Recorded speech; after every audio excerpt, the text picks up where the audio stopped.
दमन में 10वीं और 12वीं के छात्रों को बोर्ड परीक्षा की बेहतरीन पार कराने का मिला विजय मंत्र। यूथ एक्शन फोर्स और वेकअप न्यूज के उमेश पटेल एवं जेड न्यूज के मुकेश कामली ने दमन के एचएससी और एसएससी के छात्रों को तनाव मुक्त होकर बोर्ड परीक्षा देने और सफल होने का विजय मंत्र दिलाया है। Youth action force, wake up news और जेड न्यूज ने एचएससी एवं एसएससी के छात्रों को बोर्ड परीक्षाओं के मद्देनजर आज दमन के कोली पटेल समाज हॉल में मोटिवेशन प्रोग्राम किया।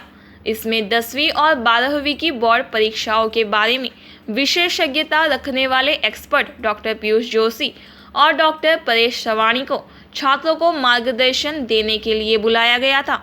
इन दोनों ही विशेषज्ञों ने मोटिवेशन प्रोग्राम में मौजूद सैकड़ों छात्र छात्राओं को परीक्षा की तैयारी करने से लेकर एग्जाम हॉल में तनाव मुक्त होकर परीक्षा देने के मनोवैज्ञानिक एवं तकनीकी पहलुओं से जुड़ी अहम बातें सिखाई। छात्रों ने भी परीक्षा के मद्देनजर पढ़ाई करने और एग्जाम हॉल में निर्भर होकर प्रश्न पत्रों को हल करने के तकनीकी और व्यवहारिक पहलुओं से संबंधित सवाल पूछे, जिसका काउंसलरों ने प्रभावी तरीके से जवाब देकर परीक्षार्थियों की जिज्ञासा शांत की। यूथ एक्शन फोर्स के प्रमुख उमेश पटेल ने संवाददाताओं से बातचीत में कहा कि परीक्षार्थियों को बोर्ड परीक्षाओं को लेकर छात्रों के भय एवं शंकाओं का निवारण करने के लिए यह मोटिवेशन प्रोग्राम किया गया है, जिससे वे निर्भय होकर परीक्षा दें और अच्छे अंकों से उत्तीर्ण हों। मोटिवेशन प्रोग्राम करने का आइडिया जेड न्यूज़ के संचालक मुकेश भाई कामली का था। पिछले साल इसके पहले आयोजन को मिली अपार सफलता के बाद इसे इस वर्ष भी करने का फैसला किया गया और इस बार का यह मोटिवेशन प्रोग्राम भी बेजोड़ रूप से सफल हुआ है। नमस्कार दर्शक मित्रों, वेकअप न्यूज़ અને જેટ ન્યૂઝના આજના આ કાર્યક્રમમાં જીતેંગે જી જાનસે માં ખૂબ મજા આવી। દમણના વિદ્યાર્થીઓને મળ્યા, ઘણી બધી પ્રશ્નોત્તરી થઈ। આ સિવાય જે આ કાર્યક્રમમાં હાજર નથી રહી શકે એવા વિદ્યાર્થીઓએ પણ લાઈવ આ કાર્યક્રમ જે છે કાર્યક્રમને જોયો। આ ઉપરાંત હજી અમારે કહેવું છે કે 10મું ધોરણ એ પ્રથમ પગથિયું છે।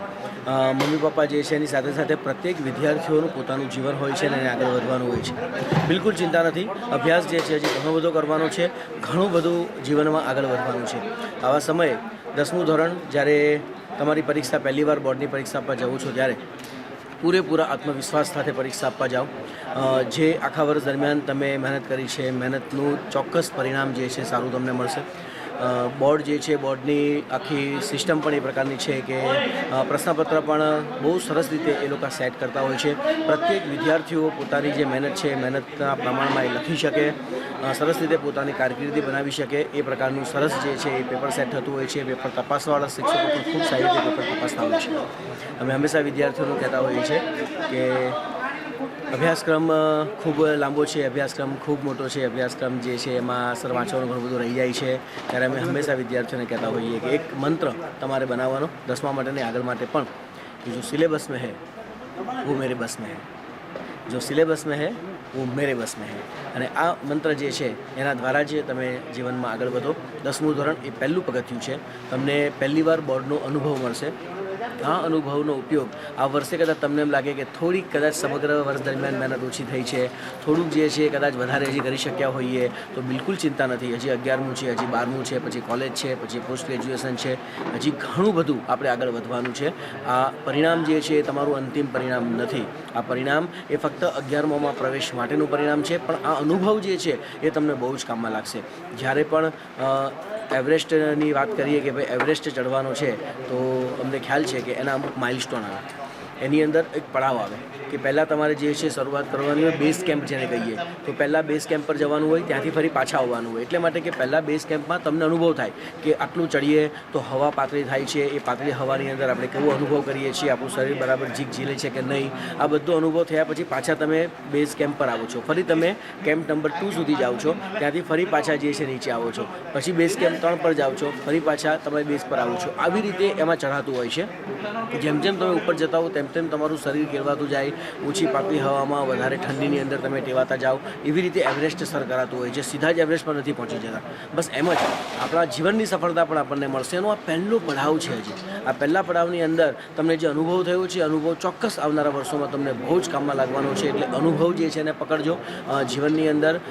એ જ અગત્યનું છે। પડવું એ ખરાબ નથી, ઘણા બધા વ્યક્તિઓ પડતા હોય છે, પણ પડી રહેવું એ ખરાબ છે. પડ્યા પછી આપણે ઉપડવાનું હોય છે, પડ્યા પછી આપણે દોડવાનું હોય છે, પડ્યા પછી આપણે ઉડવાનું હોય છે. આ બધું જ તમારાની અંદર એ તાકાત છે, જે બધા કરી શકે છે. તમે પણ કરી શકો છો. એવા ઉદાહરણ પણ આજે આપણે લીધા હતા. આ બધું જ પ્રયત્ન એટલે માટે છે કે પ્રત્યેક વિદ્યાર્થી પોતાના જીવનની અંદર આગળ વધી શકે. અને 10માની તમારી બોર્ડની એક્ઝામ માટે all the best. Thank you very much. હોઈએ છે કે વર્ષની શરૂઆતની અંદર પણ જો એક સેમિનાર થાય જુલાઈ મહિના ઓગસ્ટ મહિના આસપાસ, તો એમાં આખા વર્ષ દરમિયાન 10માના વિદ્યાર્થીઓએ 12માના વિદ્યાર્થીઓ કેવી રીતે આયોજન કરવું જોઈએ એ આયોજનની પણ એમાં વાત થઈ શકે. તો એક એવો સેમિનાર પણ હોય જુલાઈ અને ઓગસ્ટ મહિનાની અંદર કે જેમાં આયોજનની વાત હોય, અને પછી જાન્યુઆરી ફેબ્રુઆરીની અંદર એવો સેમિનાર હોય જેમાં મોટિવેશનની વાત હોય. તો આ આખો સરસ રીતે વિદ્યાર્થીઓને આપણે ગાઈડન્સ જે છે આખા વર્ષમાં આપી શકીએ. આ ફિલિંગ બહુ સારી રહી સેકન્ડ ટાઈમ, કારણ કે વધારે નંબરના સ્ટુડન્ટ્સ આપણને મળ્યા, વધારે મોટી સંખ્યામાં બાળકો આજે આપણી પાસે પહોંચ્યા. ઘણી બધી સ્કૂલોના ગયા વખતે લગભગ 6 સ્કૂલોના બાળકો હતા, આ વખતે આપણી પાસે 8 સ્કૂલોના બાળકો છે. એટલે નંબર ઓફ સ્ટુડન્ટ્સ ગયા વખતે આપણે ખાલી 10થને ફોકસ કર્યો, તો આ વખતે આપણી પાસે 12માના વિદ્યાર્થીઓ પણ હતા. તો જે મુકેશભાઈનો પ્રયાસ છે, જે જેટ ન્યૂઝ અને વેકઅપ ન્યૂઝનો પ્રયાસ છે, એ એવો પ્રયાસ છે કે આપણે મેક્ઝિમમ બોર્ડના સ્ટુડન્ટ સુધી પહોંચીએ અને એમને કંઈક મોટિવેશન, એમને કંઈક રિલેક્સેશન્સ અને એમને કંઈક ટેકનિક્સ આપીએ, જેથી સમગ્ર દમણ जो विस्तार है એનો रिजल्ट खूब सारू बना. इस साल भी हम लोग इसलिए कार्यक्रम कर रहे हैं कि बच्चों को एसएससी और एचएससी में एग्जाम की कैसे तैयारी होनी चाहिए और उस एग्जाम में बेटर परफॉर्मेंस कैसे कर सके, उसके हिसाब से हम लोगों ने कार्यक्रम रखा है.